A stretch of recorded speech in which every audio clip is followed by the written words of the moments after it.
Fallout 76 is a multiplayer game set in Fallout universe with survival mechanics, PvP, and no human NPCs, which is something new for the franchise, and so a lot of fans are still unsure about it.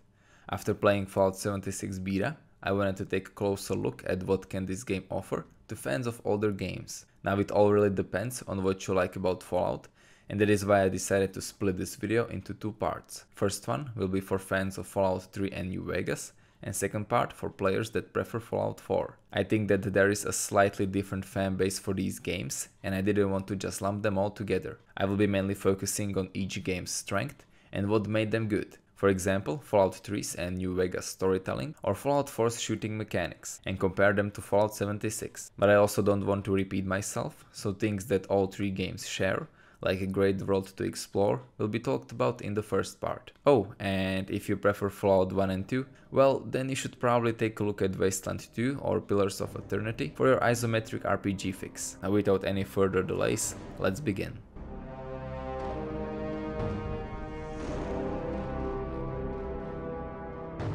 If you are a really hardcore fan of Fallout 3 and New Vegas, you will not find many things to like about 76. Out of 4 core parts, world, quests, gameplay and RPG mechanics, only 2 of them are on the level of previous titles. Let's start off with quests and RPG mechanics. Since there are no NPCs out there, except for few robot vendors and quest givers, you will not experience any dialogue, branching storylines or character building, and only way to roleplay is through your actions. Even though I met a few interesting characters along the way, like Robot Mayor in Grafton, you can't talk to these NPCs, and without their input, their monologue can get a bit boring. This is one of the biggest flaws of 76, since it makes the world lifeless, and that is only multiplied by a low number of human players on each server. So, with this huge part of Fallout experience cut, is there any sort of story here? Yes, there is, and it is actually pretty good. We finally moved away from saving family members, and this time you followed Vault 76 Overseer's journey and try to find out what happened to everyone in Appalachia. You go through various locations, read research on Scorched, and find out about Overseers and others inhabitants past, and see what led to everyone's death. So far I really like it, and I'm looking forward to its conclusion. But I really dislike the way it is told, through holotapes, notes and terminals. By the time you reach Morgantown, you're gonna be sick of reading long notes and listening to more monologues, since there are simply too many holotapes. All of this dialogue and story would have been a lot more engaging if it was told through interactions with NPCs. This lack of interaction drags down an otherwise interesting story, and it is a real shame that Bethesda decided to go down this path. Another integral part of old Fallouts were side quests.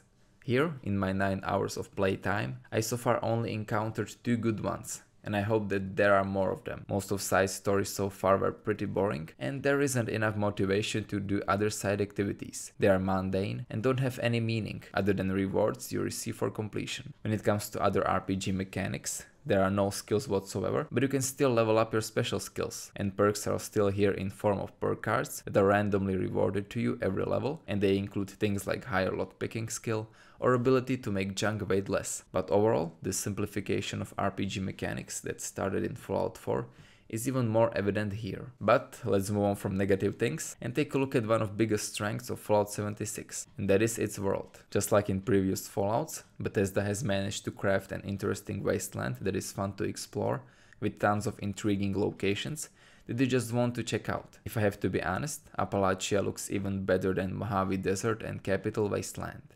It is filled with unique places like amusement park, prison, Civil War museum, and a lot more.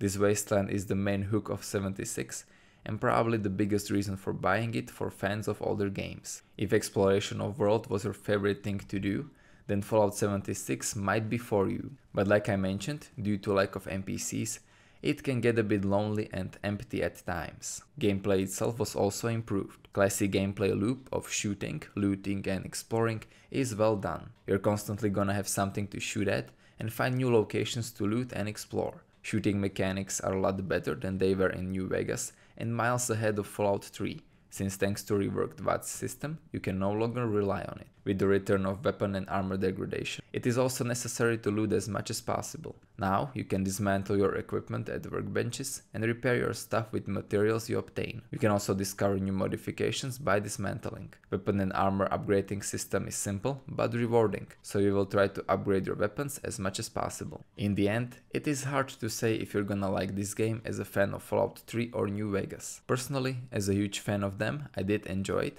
and I can see its potential that is not being used right now. It offers great world to explore with addicting gameplay of wanting to explore just one more location before you quit that is very hard to put down. On the other hand, while its story is interesting, with lack of human NPCs, interactions, role-playing possibilities, and hours of monologues to listen to, it can get boring unless you are hooked on gameplay. It is also stripped of most RPG mechanics and only has few interesting side quests, so depending on what you need in your Fallout, 76 can, but also doesn't have to be your type of game.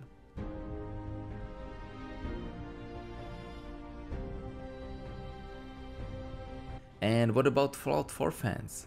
Well, 76 is sometimes described as a multiplayer DLC for Fallout 4, and that is partially correct.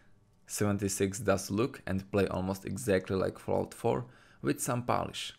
Out of 4 core parts, world, quests, RPG mechanics and gameplay, 3 of them are on the level of previous title, with 2 of them being slightly better. Fallout 4 significantly improved combat when compared to Fallout 3 and New Vegas, and Fallout 76 builds on that. I feel like shooting is a bit tighter than it was in 4, and it feels less clunky. Controls are more responsive, and it is easy to move around with your character, even in tense combat situations. That is a good thing, because combat is what you're gonna be doing here. A lot of weapons return from Fallout 4 with a couple of new additions, but overall you're gonna be pretty familiar with your arsenal. Another thing returning from Fallout 4 is building system that received a slight upgrade. It is now a lot easier to build thanks to clean menus with categories on top and content of set categories on side. Only thing I didn't like are controls on PC, while up and down arrows for content are okay. Using C and Z, especially on non-American keyboard, was not very pleasant. I would have preferred left and right arrows. Just like with weapons, most of buildable items return from previous game,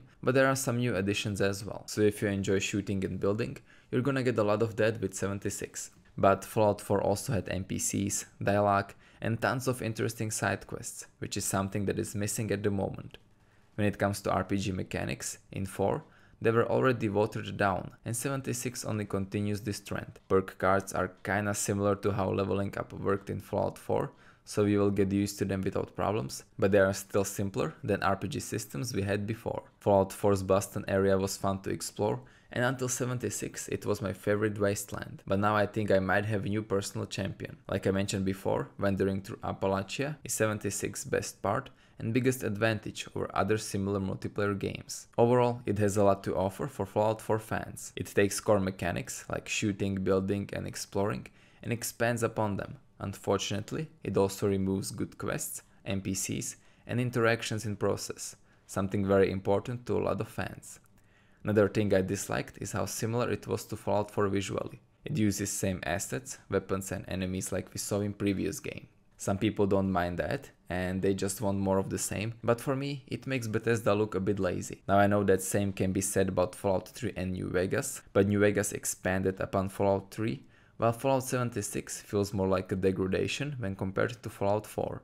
But once again, it all depends on what you enjoyed in Fallout 4. If you enjoyed shooting, building and exploration, you're gonna get that here, this time accompanied by friends or strangers. If you however liked digging through story and building your character through NPCs interactions, along with good meaningful side quests, you should probably return to Fallout 3, New Vegas or Fallout 4. One more thing that fans might be worried about is PvP. Thankfully, it is discouraged, and even if you get shot, you only take slight damage, unless you also decide to attack your opponent. Even if you die, you only lose few caps and junk, so attacking other players does not give you any advantage. If you are worried about accidentally shooting someone, you can turn on pacifist mode in settings that turns off damage you do to other players.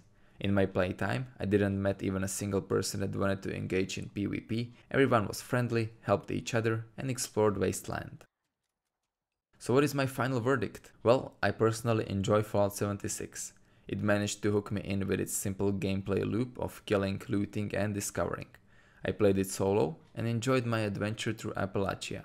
One thing I'm worried about though is repetitiveness that was already starting to show after 9 hours, and loneliness that I sometimes felt. But it is definitely not a bad game, like many people are saying. It is not the classic single-player RPG from Bethesda, but it still has its charm, and it can definitely be enjoyed even by fans of older games. So if you think that you can open up your mind and enjoy Fallout where NPCs are replaced by living humans, and you spend most of your time shooting things, then I'm looking forward to meeting you all in Appalachia. And yeah guys, I guess that's about it, so I hope you enjoyed this video. I will be posting more Fallout 76 content and New Vegas in the future, so you can look forward to that. Also, I would like to give a huge shout out to Simon Anderson and all other Patreons that supported me this month on Patreon. If you want to help me as well, the link for it will be in the description. Every donation is appreciated. Even if you only give me $1, that is more than enough. And yeah guys, I hope you enjoyed this video. Leave a like if you did. Tell me what you think about it in the comments, subscribe for more Fallout 76, Fallout New Vegas and other games content, and I will see you next time.